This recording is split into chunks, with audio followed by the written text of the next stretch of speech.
Students, after the discussion of introduction of your subject, that is pharmaceutical jurisprudence, and in the last lecture we discussed about the pharmaceutical legislation in India. After the discussion of introduction of pharmaceutical legislation of India, today we will discuss about the scope and objectives of pharmaceutical legislation. हम पढ़ेंगे scope and objective of pharmaceutical legislation. जो हमारे इसके क्या objective है, जो legislation था pharmaceutical legislation, हमने लास्ट लेक्चर में पढ़ा था कि लेजिस्लेशन क्या था। एक तरह से जो रूल्स हैं उनको मेंटेन करके रखना, जो लीगल एस्पेक्ट्स हैं टू फुलफिल, जो कि रिक्वायरमेंट फुलफिल करते हैं एक ड्रग स्टोर या फिर एक मैन्युफैक्चरिंग कंपनी को ओपन करने के लिए, वो लीगल एस्पेक्ट्स को मेंटेन करके रखती है, वो है फार्मास्यूटिकल लेजिस्लेशन कमेटी। ठीक है, और वो ही रूल बनाती है।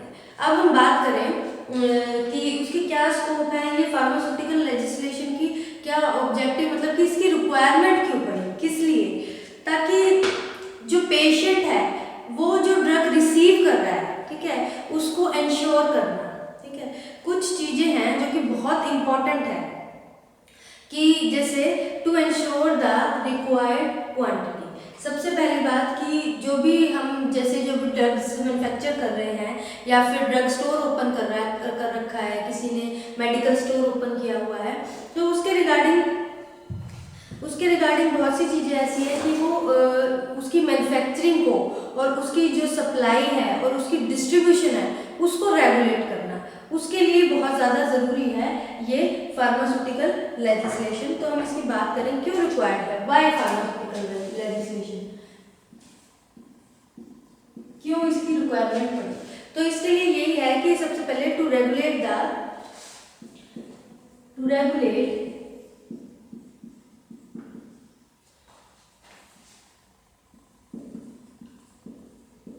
सप्लाई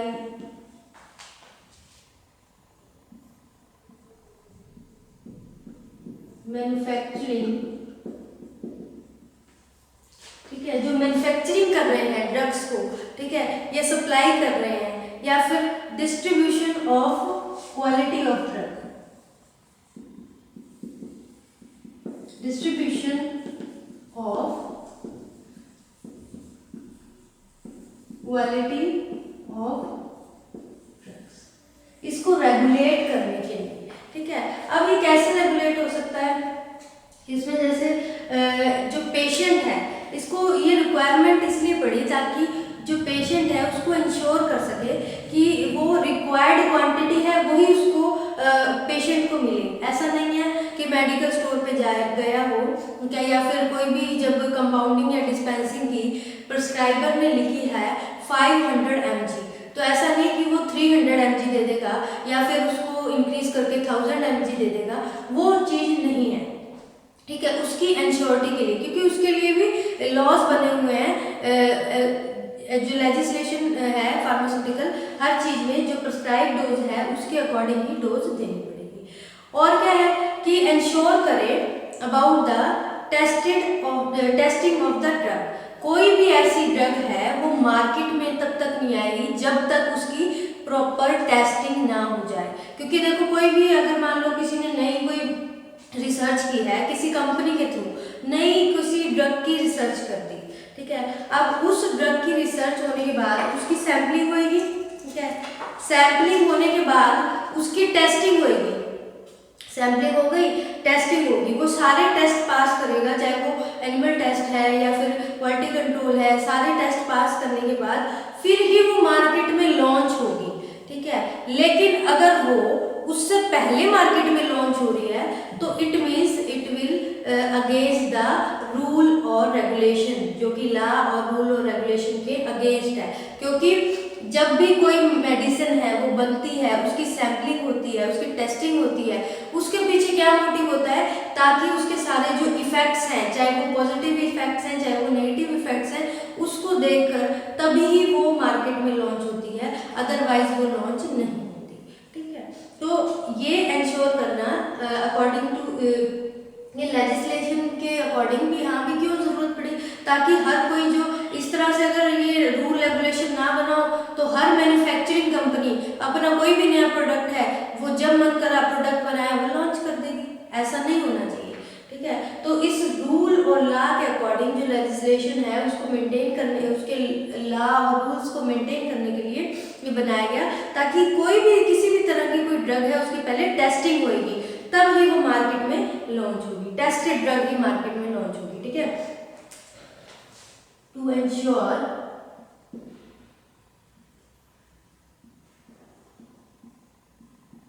रिक्वायर्ड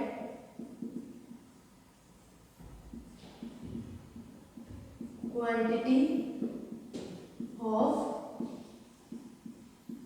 ड्रग, ठीक है। और क्या, टेस्टेड ड्रग लॉन्च होगी मार्केट में, टेस्टेड ड्रग ही मार्केट में लॉन्च होगी। उसके बाद जो नेक्स्ट है हमारा कि इवैल्यूएशन ऑफ सेफ्टी, इवैल्यूएटेड किस लिए, ताकि इंश्योर करें सेफ्टी को इवैल्यूएट करने के लिए कि कोई भी ड्रग है वो शुड नॉट टॉक्सिक नहीं होनी चाहिए, पॉइजनस नहीं होनी चाहिए और उसके साइड इफेक्ट्स नहीं होने चाहिए। ये कैसे इवैल्यूएशन होती है, इस इवैल्यूएशन को किया जाता है बाय एनिमल टेस्टिंग, जिसको कहा जाता है प्री क्लिनिकल ट्रायल कहा जाता है, ठीक है। Evaluated for safety, evaluated for safety, ठीक है। तो इसके लिए क्या, इसकी इवैल्यूएशन के लिए क्या होता है, प्री क्लिनिकल ट्रायल,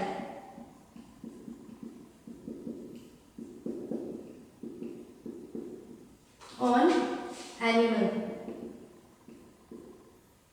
ठीक है। एनिमल स्टडी पे किया जाता है ये प्री क्लिनिकल ट्रायल, ठीक है।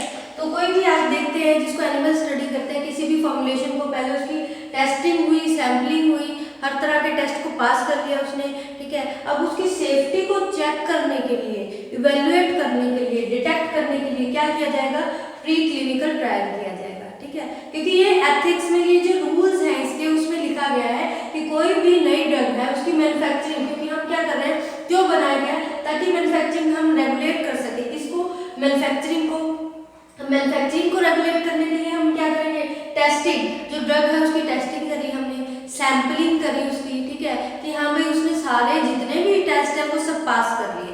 उसके बाद उसकी इवैल्यूएशन होती है सेफ्टी के लिए कि हाँ उसने जो पहले ट्रायल्स थे कि जो ड्रग है वो ठीक बनी है, ठीक है, अकॉर्डिंग टू जैसी रिक्वायरमेंट थी उसके अकॉर्डिंग हमारी जो डोजेस फॉर्म है वो प्रिपेयर हो गई। अब हम उसकी इवैल्यूएशन करते हैं, वो हम करते हैं एनिमल के ऊपर टेस्टिंग करके, ताकि उसको जब हम जो भी पर्सन है आगे जो भी पेशेंट है उनको दे तो उस पर किस तरह का इफेक्ट शो होगा, उससे पहले हम एनिमल पे टेस्टिंग की जाती है उस ड्रग्स की, तो इवैल्यूएशन ऑफ द सेफ्टी। अब ये भी रूल के अकॉर्डिंग है। उसके बाद किस लिए, इसकी एफिकेसी चेक की जाती है। नेक्स्ट, एफिकेसी, एफिकेसी मींस कितनी एफिशिएंट है वो ड्रग, ठीक है, जिसमें उसका रिस्पांस चेक किया जाता है ड्रग का ऑन बॉडी। एफिकेसी मतलब कि efficiency to check the response of drug in body, उसका रिस्पांस चेक करने के लिए बॉडी के अंदर, क्योंकि जो ड्रग सिस्टम है ये सब किसके साथ लिंक्ड है, किसके साथ रिलेटेड है, हेल्थ केयर सिस्टम के साथ रिलेटेड है।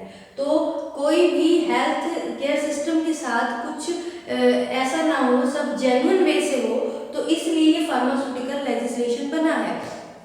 और क्या क्या रेगुलेशन करती है इसने, manufacturing, supply, distribution and quality of drug को तो इसने वो रेगुलेट कर दिया, और प्रोफेशन ऑफ फार्मेसी को भी रेगुलेट करती है। रेगुलेट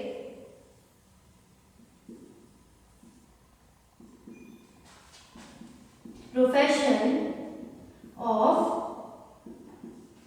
फार्मेसी,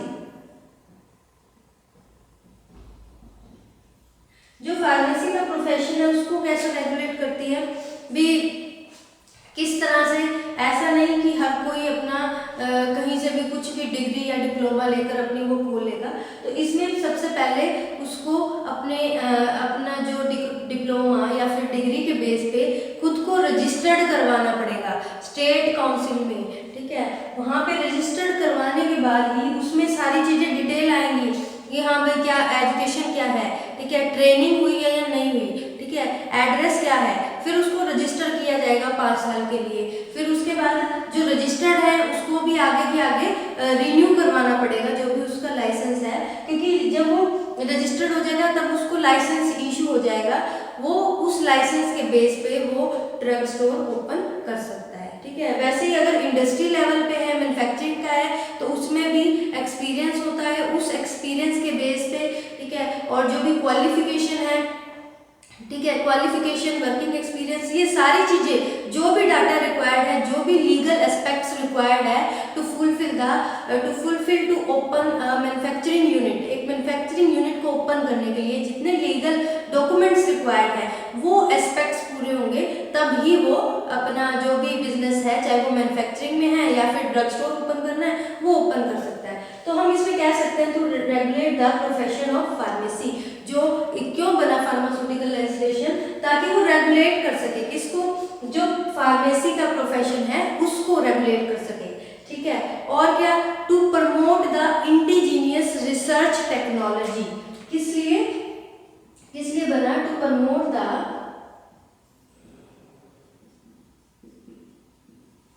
इंडिजीनियस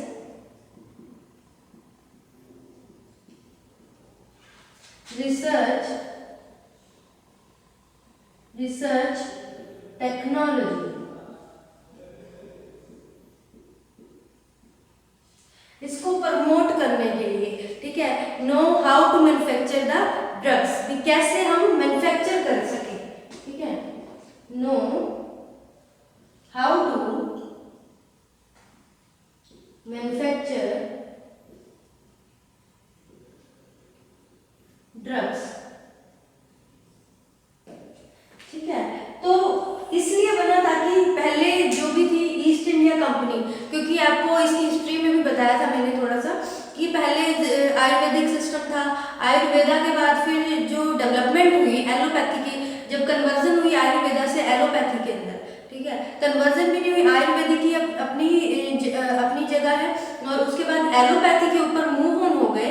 तो सबसे पहले किसने किया था, जो ईस्ट इंडिया कंपनी थी, उन्होंने अपनी जो भी है कंपनीज है, फार्मास्यूटिकल कंपनीज है, केमिस्ट शॉप है, वो सब ओपन करी, ठीक है। तो उस टाइम क्या हो गया, जो इंपोर्ट, जो ज़्यादातर मतलब कि फॉरेन से ही जो ड्रग्स थी वो आ रही थी, लेकिन हम इंडिया की बात करें, हमने ये लेजिस्लेशन क्यों बनाया गया, ताकि इंडिया में इंडिजीनियस रिसर्च टेक्नोलॉजी, यानी जो मैन्युफैक्चरिंग है, हम ये कह सकते हैं, जो ड्रग्स है फार्मास्यूटिकल कंपनीज की सेटअप हो इंडिया के अंदर, इंडियन जो रिसर्च टेक्नोलॉजी है यहाँ पे डेवलपमेंट हो, उसको प्रमोट करने के लिए भी ये लेजिस्लेशन बना था कि हम जो मतलब कि अब्रॉड है उसी के ऊपर डिपेंडेंट ना रहे, क्योंकि कंपटीशन इतना बढ़ गया था, ठीक है, जो फर्स्ट वर्ल्ड वॉर के बाद इतना, क्योंकि जो नीड है वो ड्रग की वो बढ़ गई थी फर्स्ट वर्ल्ड वॉर के बाद। क्यों, जो ट्रीटमेंट है उसके बाद जो आयुर्वेदिक सिस्टम था उसके ऊपर ज़्यादा डिपेंडेंट नहीं था, क्योंकि एलोपैथी सिस्टम आ गया था। अब एलोपैथी सिस्टम आने के कारण जो रिक्वायरमेंट बढ़ गई थी, तो हम बाहर से कितनी की ड्रग मंगवाते हैं अपने इंडिया में, तो इंडिजीनियस, इसलिए ये लेजिस्लेशन फार्मास्यूटिकल लेजिस्लेशन बना, ताकि इंडिया में ही मैन्युफैक्चरिंग यूनिट है उनकी फॉर्मेशन हो, नई मैन्युफैक्चरिंग यूनिट बने, ठीक है, उसको प्रमोट करने के लिए। और क्या है, to make these drug available to the public at reasonable price, to make these drugs available to public at reasonable price, ठीक है। अब और क्या था कि ऐसा ना हो कि फार्मास्यूटिकल कंपनीज अब इंडिया में बन रही है तो वो अपने बेनिफिट के लिए वो ड्रग्स को बहुत, क्योंकि बाहर से भी ड्रग्स आ रही थी, कंपटीशन बढ़ गया था, ठीक है, उसको ज़्यादा रेट पे, ठीक है, उसका इसलिए उन्होंने फार्मेसी जो मतलब कि प्रोफेशन है उसको रेगुलेट किया, क्योंकि एक फार्मासिस्ट है वो उस ड्रग के प्राइसिंग स्ट्रक्चर के बारे में नॉलेज रखता है, तो उसके अकॉर्डिंग ही एक ड्रग का प्राइस डिसाइड होता है, जिसके कारण वो ड्रग अवेलेबल होती है रीजनेबल प्राइस पे टू द पब्लिक। इसलिए ये जो फार्मास्यूटिकल लेजिस्लेशन था, इसलिए ये फार्मास्यूटिकल लेजिस्लेशन की फॉर्मेशन हुई, बनाया गया। ठीक है, तो ये इसका स्कोप और ऑब्जेक्टिव आ गया, मतलब कि क्यों ये फार्मास्यूटिकल लेजिस्लेशन की फॉर्मेशन हुई। ठीक है, इसमें फॉर्मेशन में और क्या था, इसमें safeguard the public misleading advertisement about the drugs and remedies. एक इसलिए भी ताकि सेफ वे में उनको, कई बार कुछ एडवर्टीजमेंट में ऐसे मिसगाइड किया जाता है, ठीक है, कि कोई भी प्रोडक्ट के बारे में कि हाँ भाई ये प्रोडक्ट इससे ज़्यादा अच्छा है। ठीक है, तो फार्मासिस्ट क्या है, फार्मासिस्ट की यही ड्यूटी है, जो कि इसीलिए लेजिस्लेशन असेंबली बनी है, जो कि उसके प्रोफेशन को, फार्मेसी के प्रोफेशन को रेगुलेट करती है। जो फार्मासिस्ट है वो वेल क्वालिफाइड होगा, रजिस्टर्ड होगा, उसको पता है कि कौन सी ड्रग किस तरह से सेफ है या सेफ नहीं है। ठीक है, तो ये मिसलीड नहीं करनी देती, क्योंकि पहले जो टाइम था उसमें जो ट्रीटमेंट करने वाला होता था, जिसको फिजिशियन कह सकते हैं हम, ठीक है, जो मतलब कि कोई भी औषधि वगैरह देता था तो वो उस चीज़ को एक तरह से क्या रखता था, सीक्रेट रखता था, कि वो लोगों के आगे नहीं बताता था कि मैंने क्या, तो लोग जो भी जिसका ट्रीटमेंट हुआ वो उसको एक तरह से मैजिक रेमेडी समझते थे, कि एक तरह से जादू हो गया। ठीक है, तो वो कुछ भी ऐसा गाइड नहीं करते थे। लेकिन अब ये जब फार्मास्यूटिकल लेजिस्लेशन बना है तो उससे क्या होता है, प्रॉपर गाइड, किस लिए, उसका मोटिव क्या है, ताकि वो जो पेशेंट है उसको प्रॉपर गाइड कर सके, उसकी सेफ्टी के बारे में ध्यान रख सके। ठीक है, और इसमें क्या होता है, जो हेल्थ केयर है उसको प्रमोट कर सके। कैसे प्रमोट करेंगे हेल्थ केयर को, टू रेगुलेट द मैन्युफैक्चरिंग को रेगुलेट करके, प्रॉपर सप्लाई कर सके करके ड्रग्स की। ठीक है, डिस्ट्रीब्यूशन कर सके ड्रग्स की, प्रॉपर क्वालिटी की, उसकी क्वालिटी को डिटेक्ट किया जाए। अब वो कैसे किया जाएगा क्वालिटी को detect, to ensure the required quantity of drug, भी कितनी क्वांटिटी रिक्वायर्ड है। ठीक है, अगर मान लो जितनी क्वांटिटी रिक्वायर्ड है उतनी ही दे रहे हैं तो वो सेफ है। ठीक है, अगर नहीं है तो कोई लीगल एक्शन भी ले सकता है। अगर कोई भी इन सब चीज़ों को, जैसे अगर मान लो कोई ड्रग है उसकी क्वांटिटी प्रॉपर नहीं है, ठीक है, या फिर वो ड्रग मार्केट में लॉन्च हो गया, उसका टेस्ट नहीं हुआ, या फिर उसकी सेफ्टी इवैल्यूएशन नहीं हुआ, मार्केट में लॉन्च हो गई और वो कोई इस तरह का इफेक्ट शो कर रही है, तो इट मीन्स ये जो थिंग्स है ना, ये बहुत इंपॉर्टेंट है। तो उसमें कोई भी अगर मान लो ड्रग स्टोर है वो उसकी सेल कर रहा है, या फिर कोई manufacturing company without testing and without evaluation वो ड्रग की प्रोडक्शन कर रही है, मेडिसिन की प्रोडक्शन कर रही है और मार्केट में भी लॉन्च कर रही है, तो उसका जो भी लाइसेंस है वो उसके ऊपर इलीगल एक्शन लिया जाएगा और उसका लाइसेंस भी कैंसिल हो सकता है, कर दिया जाएगा, और भी कई पेनल्टीज और पनिशमेंट्स जो भी हैं उसको दिया जाएगा। तो यही मेन चीज़ है कि फार्मास्यूटिकल लेजिस्लेशन में जितने भी रूल्स हैं वो सब फॉलो करने पड़ते हैं। अगर आपने एक ड्रग स्टोर ओपन करना है या मैन्युफैक्चरिंग यूनिट ओपन करनी है तो वो सब चीज़ें फॉलो करनी पड़ती हैं, और ये इसीलिए है ताकि वो एक पेशेंट की, मतलब कि एक पर्सन की हेल्थ केयर सिस्टम के साथ उसको प्रॉपरली जो जैसा ट्रीटमेंट चाहिए, ठीक है, वैसा मिले। ठीक है, जो प्रोफेशन है फार्मेसी का वो रेगुलेट हो, उसको रेगुलेट होने से हेल्थ केयर सिस्टम प्रॉपर चलता है। ठीक है, इंडिजीनियस जो अब्रॉड है वहाँ से कम हम जो भी है ड्रग्स को अपने कंट्री में एंटर करने दें, इंस्टेड हम इंडिया में ही ऐसे रिसर्च और टेक्नोलॉजी करें, अपनी खुद की मैन्युफैक्चरिंग यूनिट हो, ताकि वो हमें जो ड्रग्स हैं, जो भी पब्लिक है उसको रीजनेबल रेट पे वो प्रोवाइड हो। ऑब्वियसली जब ड्रग्स है बाहर से हमारी कंट्री में आ रही है, ठीक है, तो उसका मतलब वो उसके ऊपर टैक्स लगेगा। ठीक है, वेरियस टैक्सेस इंक्लूड होंगे, उसके बाद वो कंट्री में आएगी, तो जिसके कारण उसका प्राइस भी एनहांस हो जाएगा, प्राइस उसका बढ़ जाएगा, इंक्रीज हो जाएगा। लेकिन अगर वो उसकी डेवलपमेंट, उसकी मैन्युफैक्चरिंग यूनिट इंडिया में है तो वो रीजनेबल प्राइस पे हमें अवेलेबल होगी। तो ये कुछ ऑब्जेक्टिव्स थे जिसकी बेस पे भी लेजिस्लेटिव असेंबली क्यों बनी। ठीक है, अब हम बात करते हैं, ये हो गया हमारा scope and objectives of pharmaceutical legislation. हमने लास्ट लेक्चर में बात की थी origin and nature of jurisprudence.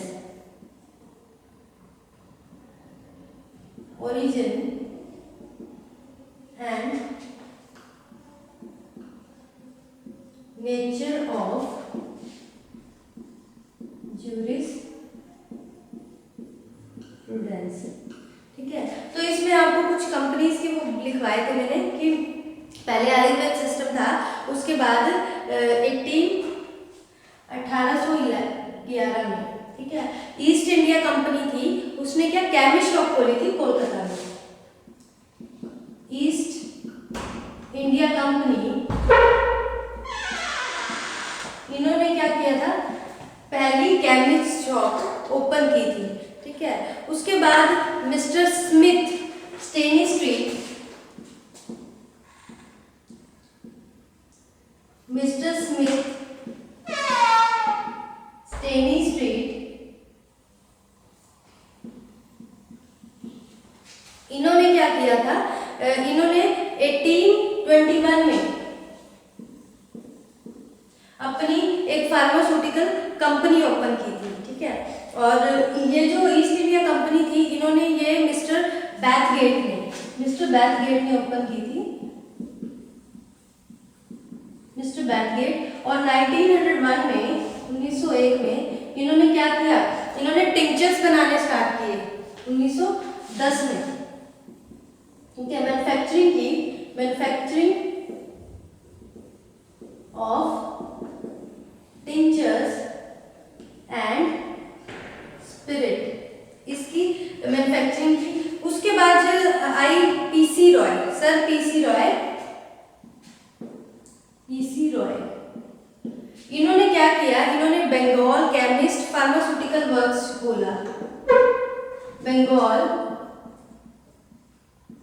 Chemist and pharmaceutical works,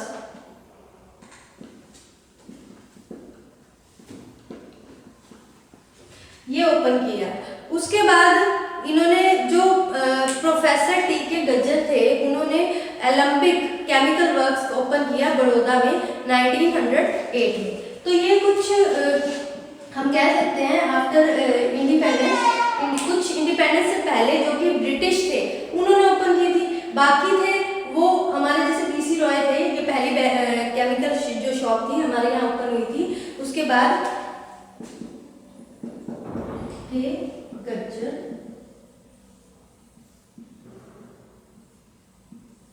ठीक है, इनकी जो एलम्बिक केमिकल वर्क्स,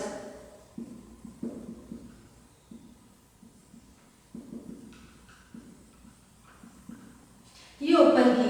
ठीक है, तो जब ये सारी यूनिट्स बनी ना, ये सब यूनिट्स ना सफिशिएंट नहीं थी, क्योंकि जो बिफोर इंडिपेंडेंस पहले तो सारा सिस्टम किसके हाथ था, ये जो ब्रिटिशर्स थे उनके हाथ था। लेकिन जब आफ्टर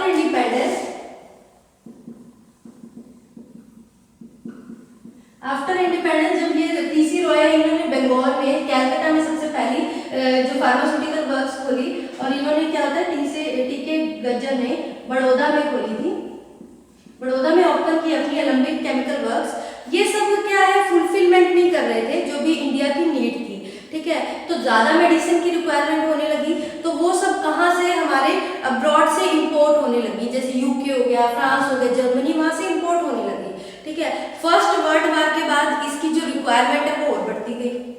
जब डिमांड बढ़ती रही, ठीक है, तो इंडिजीनियस ड्रग भी इंप्रूव हो गई कि डिमांड बढ़ रही है, चलो इंडिजीनियस इंडिया में ही मैन्युफैक्चरिंग यूनिट ओपन किया जाए। ठीक है, अब मैन्युफैक्चरिंग यूनिट इंडिया में ओपन हो गया तो कंपटीशन भी बहुत ज़्यादा बढ़ गया, तो इतना ज़्यादा जो रिक्वायरमेंट थी मेडिसिन की इतनी ज़्यादा हो गई, जिसके कारण क्या हो गया, जो इंडिया वाले थे वो भी क्या करने लगे, मेडिसिन इतनी प्रिपेयर करने लगे, लेकिन वो अनहेल्दी वे से, बहुत सारा मतलब कि एक तरह से बस स्टॉक बनाना है बहुत सारा।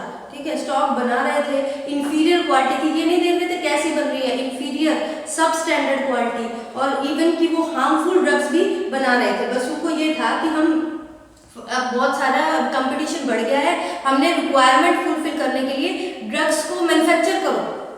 उनको ये नहीं था कि हम कैसी क्वालिटी की बना रहे हैं, वो इंफीरियर क्वालिटी की ड्रग्स बना रहे थे, उनके कोई स्टैंडर्ड ही नहीं था, सब स्टैंडर्ड क्वालिटी थी, और इवन की हार्मफुल भी थी, वो ड्रग्स बहुत हार्मफुल थी, वो जो हम ऐसे कह सकते हैं कि नकली ड्रग्स बनाने लग गए। अब इस तरह का जब हो गया, इस तरह का सिस्टम बन गया, तो इसका हेल्थ केयर सिस्टम के साथ एक तरह से खिलवाड़ हो गया। हमने तो ये लोगों के ट्रीटमेंट के लिए इंडिजिनस सिस्टम को डेवलप किया था कि हमें अब्रॉड से इंपोर्ट ना करनी पड़े, क्योंकि रिक्वायरमेंट बढ़ गई थी उसको फुलफिल करने के लिए। बट ये तो अनहेल्दी सिस्टम हो गया, जिसके कारण क्या हुआ, एक ड्रग इंक्वायरी कमेटी बैठी, formation of drug inquiry.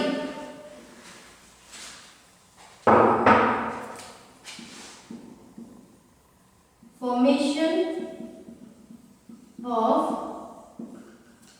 Drug inquiry, ठीक है, ड्रग इंक्वायरी कमेटी, ठीक है, एक ड्रग इंक्वायरी कमेटी बैठी, ठीक है, जो कि किसने अपॉइंट की थी, इंडियन गवर्नमेंट ने अपॉइंट की थी 1937 में, appointed by Indian government in 1937, इन्होंने अपॉइंट की गई, ठीक है। और इस जो कमेटी के चेयरमैन के कौन थे, लेफ्टिनेंट कॉलोनल आर.एन. चोपड़ा, इसलिए इसको चोपड़ा कमेटी भी कहा जाता है और ड्रग इंक्वायरी कमेटी भी कहा जाता है, that is called at Chopra committee, Chopra committee and drug inquiry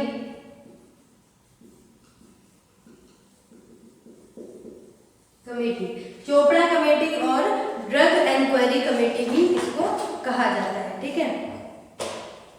तो ये कमेटी अपॉइंट की गई, ठीक है। अब हम चलते हैं आगे कि अब ये कमेटी बन गई, ठीक है, इस तरह से और भी कई कमेटीज बनी। अब इस कमेटी का क्या काम था भाई, जब इतना सब कुछ हो गया कि अनहेल्दी तरीके से ड्रग्स बनने लग गई, सब कुछ हो गया, तो एक ये इंक्वायरी कमेटी बिठा दी गई, जो कि गवर्नमेंट ने अप्रूव कर दिया, उसको अपॉइंट कर दिया, नाम दे दिया चोपड़ा कमेटी, क्योंकि ये इसके जो चेयरमैन थे वो लेफ्टिनेंट कॉलोनल आर.एन. चोपड़ा थे, तो इसलिए इसको नाम चोपड़ा कमेटी और ड्रग इंक्वायरी कमेटी रख दिया गया। अब इस इंक्वायरी कमेटी के बारे में कि इसका फंक्शन क्या था और इसने क्या रिकमेंडेशन दी थी, क्या काम किया था, ये हम पढ़ेंगे नेक्स्ट लेक्चर में, ठीक है। अभी तक के लिए आपके लिए इतना, ठीक है, थैंक यू।